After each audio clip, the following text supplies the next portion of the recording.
Assalamualaikum warahmatullahi wabarakatuh. Kembali lagi di channel Kang Lehoy.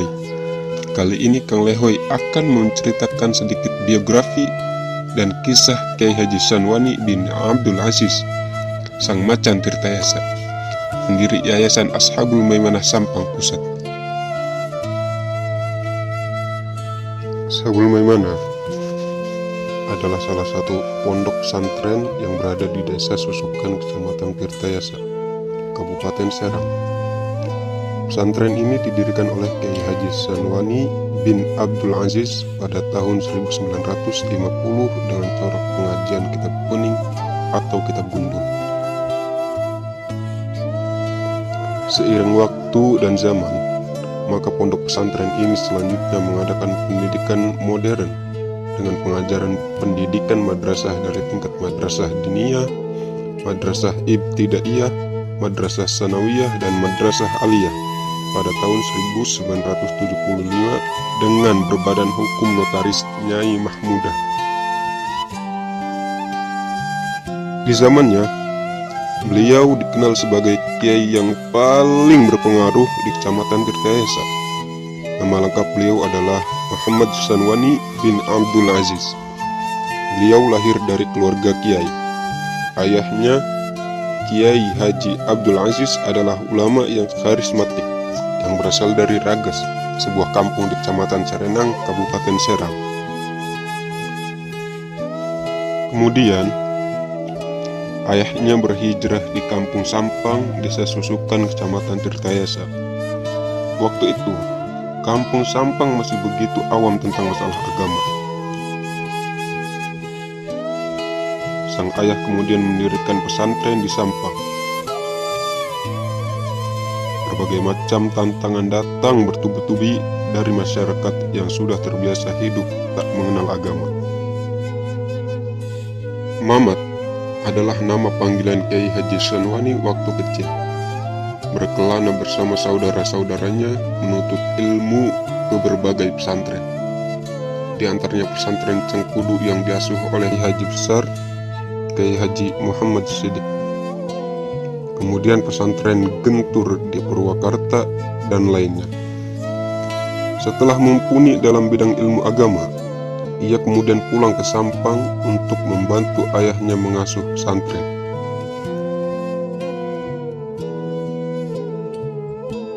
Ketika beliau pulang, di daerah Banten Utara sedang digegerkan dengan munculnya fenomena Kiai Umar Encalang.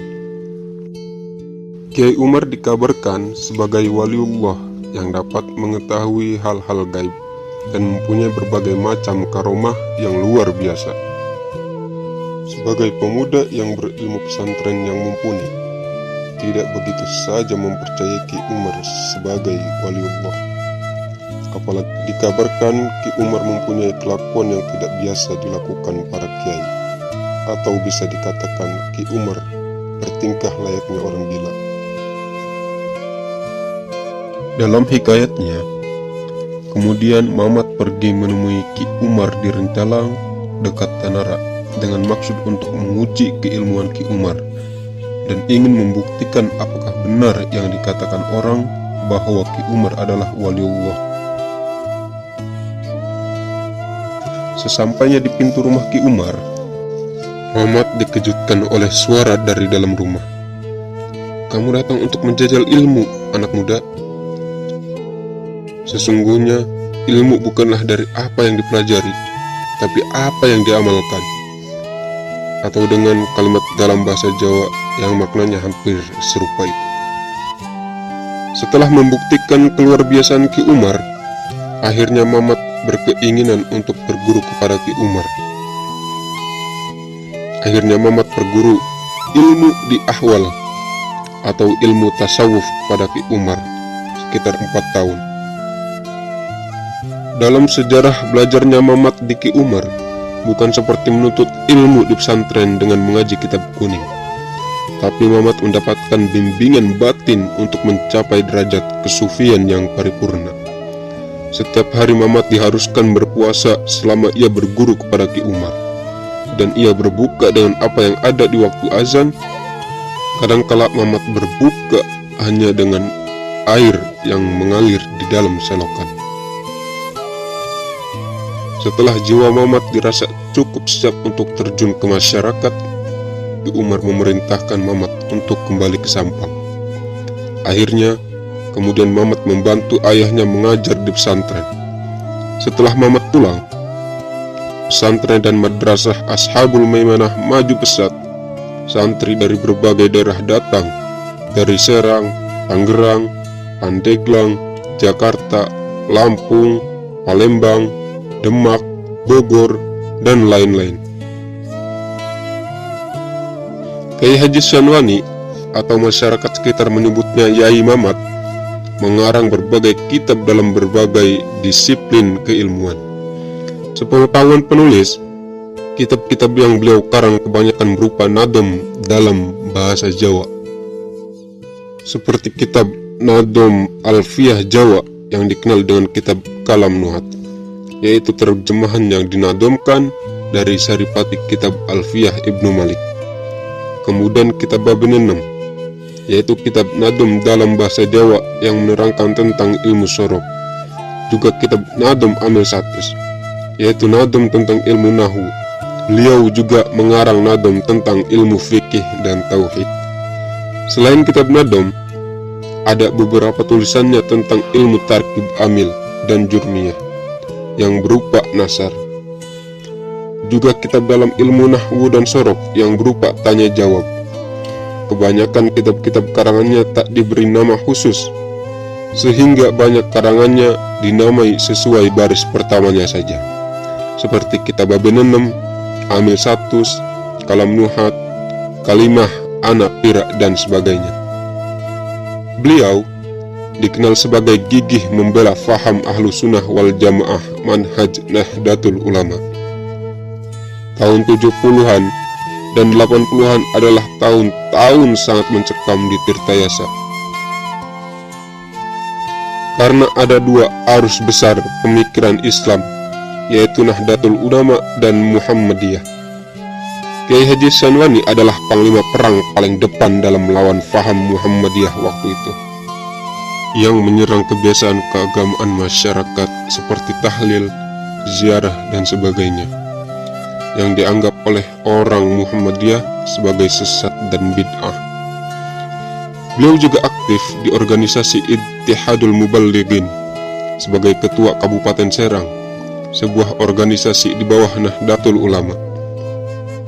Berbagai manakib atau kisah hidup yang penuh karomah dan keluar biasaan terjadi dalam hidup dan sesudah wafatnya Kiai Haji Sanwani. Kisah tentang anak seorang gurunya yang diambil menantu oleh seorang kiai karena dianggap mampu dalam mengasuh pesantren. Dan kebetulan, walaupun anak dari sang kiai, ternyata dia tidak mampu membaca kitab kuning.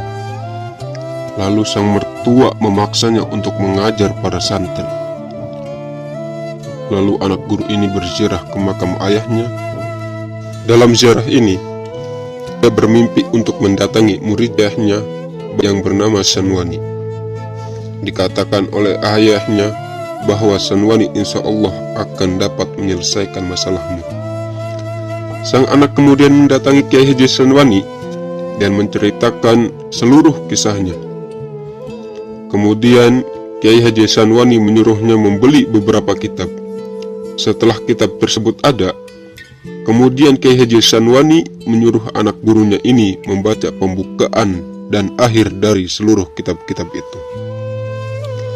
Dan subhanallah, setelah seluruh kitab itu dibaca pembukaan dan akhirnya, anak sang guru ini dalam waktu sehari mampu membaca kitab kuning apa saja. Setelah beliau wafat, seorang temannya datang ke Sampang. Dia bercerita, "Saya begitu kaget mendengar Kiai Haji Sanwani sudah wafat.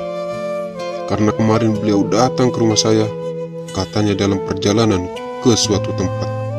beliau hanya ingin bersilaturahmi sebentar. Beliau juga sempat melaksanakan sholat duha di rumah saya. Kemudian saya bertemu dengan teman dan saya ceritakan kedatangan Kiai Haji Sanwani ke rumah saya. Dan saya mendapat kabar darinya bahwa sudah lama Kiai Haji Sanwani wafat. Beberapa orang yang beribadah haji ke Mekah juga menceritakan pertemuannya dengan Kiai Haji Sanwani setelah wafatnya. Wallahu a'lam bishawab. Beliau meninggalkan wirasah yang tak terputus. Murid-murid beliau banyak yang menjadi ulama dan mempunyai pondok pesantren.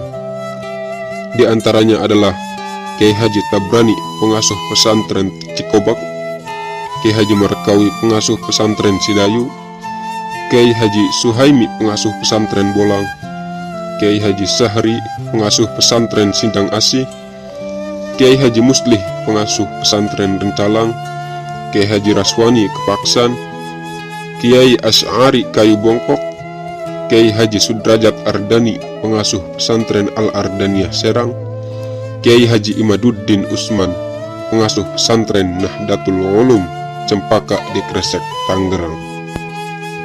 Demikian adalah biografi dan kisah singkat Kiai Haji Sanwani bin Abdul Aziz, pendiri Yayasan Ashabul Maimanah Sampang Pusat.